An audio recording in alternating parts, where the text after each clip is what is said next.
একটা বেল পাতা নাও।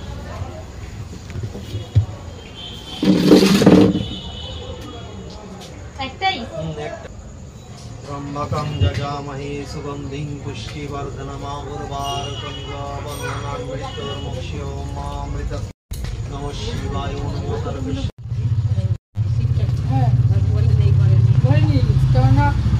पुष्पमाल्यां निवेदयामि बाणेश्वर शिवाय नमः शिवाय नमो ভাইরে ঠাকুমার কাছে রেখে আসছিস বাবা দৌড়াবো তুই দৌড়াবো কাকার কাছে দেবো বলেই তো আমি এত বাণেশ্বর শিবায় নমো নমো তোমাদের থাক তুমি শোয়নি তার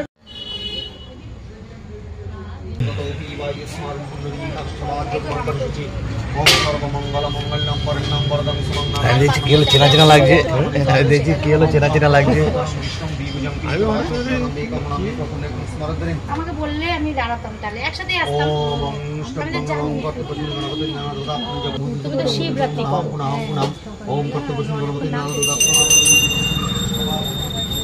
চলো কি খাচ্ছ? এই যে চরণামৃত খাচ্ছি উপোসটা ভাঙি। আচ্ছা এটা খাও। আর আমি একটা জিনিস এনেছি এটা না এটা হচ্ছে বাতাসা। চা খাবো না? চা না এটা কি এটা? উপোসের দিন চা দেবো এমনি চা খাও সহ্য করতে পারি। বাতাসার জল আছে এর মধ্যে সেই দাঁড়াও এর মধ্যে সেই গ্রাম থেকে আখের রস নিয়েছিলাম লিকুইড আখের গুড় আখের রস যে অরিজিনাল গুড় সেটা যে লিকুইডটা সেইটা দিয়েছি আর একটুখানি ঠান্ডা জল দিয়েছি খেয়ে দেখো অমৃত মতো লাগে। এই যে এই দুটো প্রসাদ আমাকে ওখান থেকে দিয়েছে।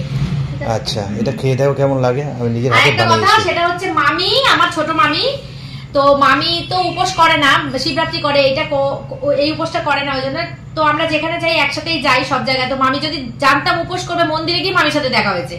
মামি যদি জানতাম উপোস করবে তাহলে আমি নিশ্চয়ই মামির সঙ্গেই যেতাম। তো ওখানে গিয়ে দেখা হলো মামির সাথে। মামিকে বললাম যে মামি তুমি আমাদের বাড়িতে চলে আসো। আমি দাঁড়াতাম মামির জন্য দাঁড়ালাম না কারণ হচ্ছে ঠাকুরমশাই এখন পুজোতে বসেছে পুজোটা কমপ্লিট হবে তারপর মামি জল দেবে। তো মামিকে বললাম আমি বাড়িতে যাই তুমি আসো দুজনে মিলে একসঙ্গে সাবু মাখা খাবো। তো মামি বলছে যে না আমি আটা টাটা মেখে রেখেছি রুটি খাবো। আমি বলছি না যখন নিয়মটা করেইছো উপোসটা করেইছো তখন নিয়ম মেনে করো। বলছে কেন কি নিয়ম? আমি জানি না। আমি তুমি জানো না শিবরাত্রির দিন বা নীলষষ্ঠীর দিন কোনো মানে ইয়ের জিনিস খেতে নেই আগুনের জিনিস খেতে নেই। তো মামি আসবে এক্ষুনি মামি আর আমি দুজনে মিলে সাবুটা খাবো মানে সাবুটা যতটা ভিজিয়েছি মাখবো সবাই মিলেই খাবো। আর এই যে তরমুজটা এখন দেখার ইয়ে হয়নি এখান থেকে নেওয়া হয়নি তরমুজটা।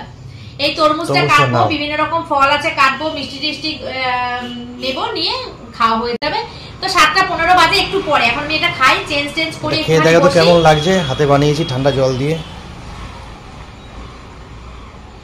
বলো সারাদিনের ক্লান্তি পুরো শেষ এক চুমুকে। এই দেখো আমি এরকমই বানাই জিনিস উপকারী জিনিস অপূর্ব সুন্দর। আর আজকে তো সুমি সিম্পল লাইফে গেম ছিল আমি গেম খেলতেও গেছিলাম জানি না ঠাকুরের কি কৃপা দৃষ্টি সত্যি পেট ভরে ভাত খেয়ে খাবার খেয়ে গেম খেলতে সেদিনকে কষ্ট আজকে আমার কোনো কষ্ট হয়নি বিন্দু মাত্র কোনো কষ্ট হয়নি। আর সুমির বর উজ্জ্বল মানে আমার ভাই ও আজকে সব কিছু কোনো খাবারের গেম রাখেনি সব কিছু আজকে ফলের গেম রেখেছে। সব যেহেতু আমি উপোস করেছি সেই জন্য খাবার দাবারের গেম হলে কি হয় নাকে গন্ধরন্ধ যায় তারপরে খাবার দাবারের ইয়ে থাকে বিষয়টা ও অ্যাভয়েড করতে চাইছে শুধুমাত্র আমার কথা চিন্তা করে। অনেক অনেক অনেক ধন্যবাদ সুমি সিম্পল লাইফের ফুল টিম প্লাস সুমি উজ্জ্বলকে। তো চলে এসেছি অনেকক্ষণ ওদের থেকে এসেছি মানে 5:30 না 5:30 5:45 নাগাদ এসেছি এসে ঘরে ঠাকুরকে সন্ধ্যা দিয়ে পুজো দিয়ে থালাটা সাজিয়ে পুরো গুছিয়ে মানে এত মন থেকে আনন্দ হচ্ছে বন্ধুরা এত তৃপ্তি হচ্ছে যে কি বলবো জানেন যখন একটা কোনো কঠিন কাজ সাকসেসফুল হয় না তখন এত ভালো লাগে আমার এই মুহূর্তে সেটা মনে হচ্ছে যে সকাল থেকে আমি আমার কাজ মানে সুমি সিম্পল লাইফে যে খেলতে যাওয়া এটা কিন্তু আমার একটা কাজ এটা কিন্তু কোনো এন্টারটেনমেন্ট না এটা আমার একটা কাজ এটা কমপ্লিট করেছি প্লাস সংসারের কাজ টুকটাক সকাল থেকে করেছি ঘরে পুজো দিয়েছি ছেলে স্বামীর খাবার গুছিয়েছি নিজের কাজ করেছি তারপরে এসে আমি একদম মানে সন্তুষ্টি মনে পুজোটা দিয়ে এসেছি দিয়ে এসে এই যে আমার বর একটা মানে এত সুন্দর একটা পানীয় একটা ড্রিঙ্কস আমাকে বানিয়ে দিয়েছে, জল বাতাসা দিয়ে, শুনলেই তো গুড় দিয়ে, মানে তুলনাহীন ভালো লাগছে এখন, খুব ভালো লাগছে এখন। তো এখন আমি দেখো তোমাদেরকে দেখাই, দেখো তোমরা দেখো, নিয়ে যে সাবুটা ভিজিয়ে রেখেছি, সাবুটা না বড় গামলা করে নিচে নিয়ে গিয়ে মাখবার। আমি তো জানি না যে মামি আমার সঙ্গে খাবে, তো এতটা সাবু আমি খেতে পারবো না, অনেকটাই সাবু। দেখো সেই সকালবেলা সাবু ভিজিয়েছি, কালকে রাতে ভিজিয়ে রাখলে মনে হয় ভালো হতো। গলেছে, গলে নিজে তা না, তবু একটু দাঁতে দাঁতে লাগবে। তো এই যে সাবু, এখানে আছে দুধ, এই যে নানা রকম মিষ্টি নেবো, ছেলের ইয়ে আছে রসমালাই, ওকে দিয়ে দাও রসমালাই খেতে চেয়েছে। হ্যাঁ দেবো দেবো। এগুলো নিয়ে চলে যায় নিচে তুমি আগে তোমার হাতেরটা খেয়ে নাও, তারপর করো। হাতেরটা খাচ্ছি। এগুলো সব নিয়ে যাব নিচে, ফল টল সব ফলগুলো বানাবো সব। মামি আসবে তো? হ্যাঁ মামি আসবে, মামি আর আমি দুজনে মিলে একসঙ্গে খাবো, এটার একটা আলাদা আনন্দ, আলাদা মজা। আর মামি ভীষণই আমার একজন ভালোবাসার পাত্রী, মামিকে খুব ভালোবাসি আমি, মামিও আমাকে খুব ভালোবাসে, বন্ধুর মতন মিশি আমরা। মামি কিন্তু আমার না, মামি কিন্তু তোমাদের দাদার, আমার মামি শাশুড়ি, কিন্তু খুব ভালো বন্ডিং আমাদের। তো এখন এটা খেয়ে নি, সত্যি এটা অমৃত। খেয়ে নাও।